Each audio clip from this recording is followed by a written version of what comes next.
Bonjour à tous et bienvenue dans cette nouvelle vidéo. Aujourd'hui, on va voir un sujet qui m'est demandé très souvent, c'est le top 5 des projets pour débuter. Quand on est complètement débutante en couture, quels sont les projets que l'on peut faire ou justement ne pas faire pour ne pas se planter, pour ne pas se décourager, pour ne pas être frustré, mais pour pouvoir avoir quand même des vêtements. En fait, la plupart du temps, les gens vont commencer par des accessoires, par des choses finalement qui ne leur donnent pas envie, mais elles se disent c'est le seul moyen de pouvoir apprendre la couture, donc je dois démarrer par ça.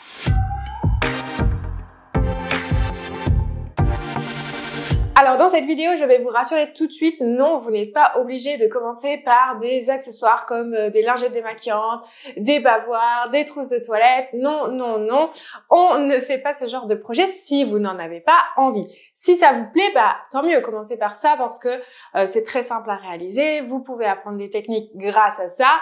Mais si ce n'est pas votre cas, si vous n'aimez pas ce type d'accessoires, si vous n'avez pas envie d'en avoir chez vous, mais que vous préférez tous les vêtements et que vous voulez vous créer des vêtements pour vous sentir belle et sereine dedans, alors cette vidéo elle est faite pour vous puisque nous allons voir 5 vêtements vraiment adaptés pour les débutants. Alors le premier, c'est le t-shirt. Alors je sais, beaucoup d'entre vous vont me dire, mais le t-shirt, ce sont des tissus élastiques, comment on fait? Ce n'est pas si simple que ça, il y a plein de techniques de couture. Je dis stop à ça.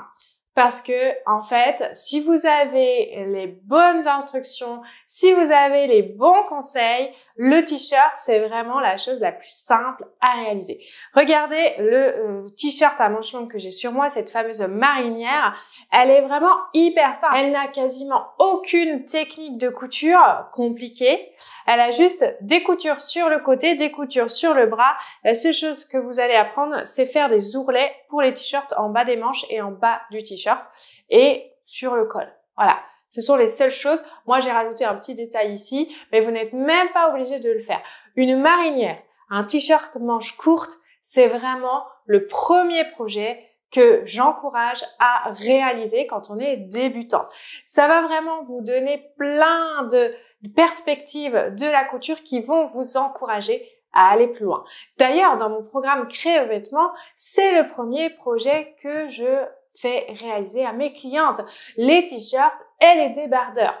Parce que justement, le patronage d'un t-shirt et d'un débardeur est facile, ainsi que sa couture, quand on a bien sûr les bons accessoires. Donc pour ça, il va vous falloir des aiguilles en jersey, des aiguilles spécialisées pour le stretch, pour les tissus élastiques. Il va vous falloir une aiguille double pour faire vos ourlets. Et ensuite, voilà, vous allez vous mettre à coudre. Il n'y a rien de compliqué, il faut juste avoir le bon matériel et se lancer. Le deuxième projet que vous pouvez démarrer quand vous êtes complètement débutante, c'est la jupe simple, que j'appelle même jupe de base. En fait, dans le patronage, nous avons ce qu'on appelle les patrons de base. Et en fait, la jupe de base, c'est la jupe la plus simple à réaliser. Vous avez quelques pinces, donc ça vous permettra d'apprendre la technique de pince. Et vous allez poser une fermeture éclair invisible. Ou vous pouvez même poser une fermeture éclair simple dessus si vous voulez apprendre cette technique. C'est une jupe vraiment très très simple à réaliser. Elle a juste quelques détails et vous allez faire aussi un ourlet, mais elle est aussi hyper agréable à porter. C'est ça le but aussi de faire des projets de vêtements, c'est qu'on soit à l'aise dedans, qu'on se sente belle, qu'on se sente sereine dans son vêtement, épanouie et qu'on soit fière d'avoir créé ce vêtement. Troisième vêtement, c'est la robe salopette. Alors cette robe salopette, j'en ai fait une vidéo YouTube. Si vous avez envie de la créer, allez-y. Elle n'a même pas besoin de patronage. Vous allez voir, tout est simple à réaliser. Vous avez donc les bretelles, vous avez la robe avec la petite poche sur le devant, d'ailleurs, que vous n'êtes pas forcément obligé de faire. C'est à vous de choisir ce type de robe.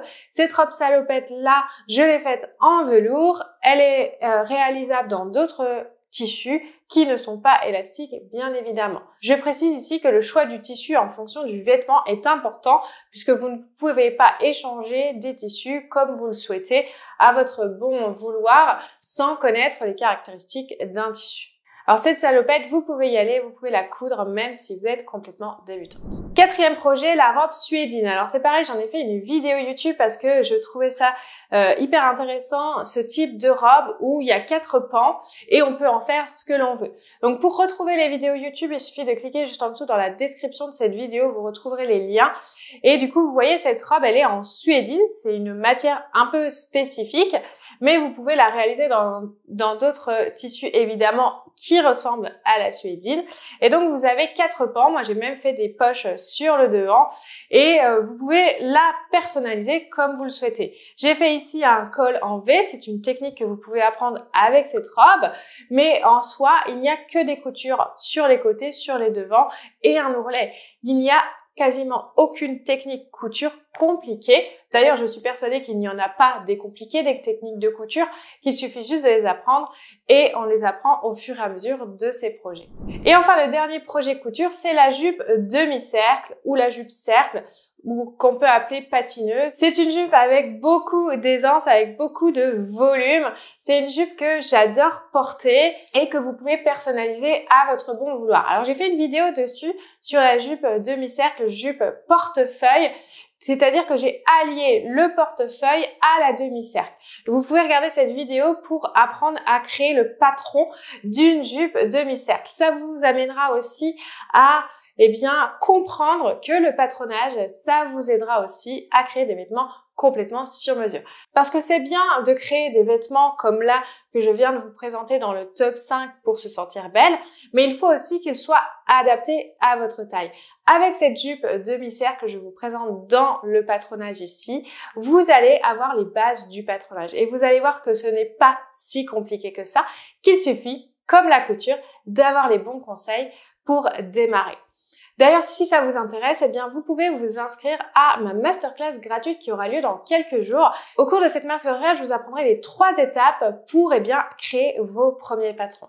Ces 3 étapes, vous pourrez les mettre en place rapidement et facilement pour justement créer vos premiers patrons juste après la masterclass. Donc, si ça vous intéresse, inscrivez-vous directement sous cette vidéo. Il y a le lien pour accéder à la masterclass, vous entrez votre adresse mail, votre prénom et vous êtes inscrit. C'est 100% gratuit et sans engagement, donc allez-y, moi je vous retrouve lors de cette masterclass.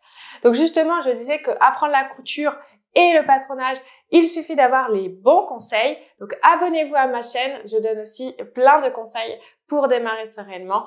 Je suis là pour vous aider, c'est toujours un plaisir. Donc si vous voulez me soutenir, mettez un pouce, mettez un commentaire et n'hésitez pas à partager cette vidéo un maximum. Moi je vous remercie et je vous dis à très vite.